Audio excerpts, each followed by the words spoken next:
మీ కష్టార్జితమైన ఆహారము తల్లిదండ్రులకు పెట్టుట ద్వారా అది ఎంత దీవెనో మీకు తెలుసా? దేవుడు దాన్ని స్పెషల్గా గుర్తిస్తాడు. మీరు అనొచ్చు, మేము ఆహారం పెట్టేంత మంచోళ్ళు కాదులే, వాళ్ళు మామూలు కాదు, వాళ్ళు మామూలు కాదు వాళ్ళు అని తల్లిదండ్రిని విలన్స్ లాగా చూసే కొడుకులు కూతుళ్ళు ఉన్నారు. అఫ్ కోర్స్ వాళ్ళు చెడ్డవాళ్లే కావచ్చు, కానీ మీకు జన్మనిచ్చారు, కానీ పెంచి పెద్ద చేశారు, వాళ్ళ పొట్టగట్టుకొని మీకు అంత ఆహారం పెట్టారు, వాళ్ళ వస్త్రాలు వాళ్ళ తగ్గింపులోనికి వెళ్ళిపోయి మీకు మంచి వస్త్రాలు తొడిగించి మీ జీవితానికి వాళ్ళు మంచి పూలబాటలాగా మంచి జీవితాన్ని వాళ్ళు మీకు ఇచ్చారు. కొంతమంది కదిలితే అడుగుతారు, ఏం చేశావు, నాకేం చేశావు, ఏమన్నా మూట దాచిపెట్టావేంది? నోర్మి, పెద్ద ఏదో సంపాదించినట్టు మాట్లాడతాను. తల్లిదండ్రులు చాలా తేలిగ్గా మాట్లాడే వ్యక్తులు ఉన్నారు. అలా మాట్లాడొద్దు నాన్న.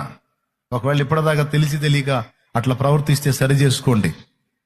తల్లిదండ్రులు మంచి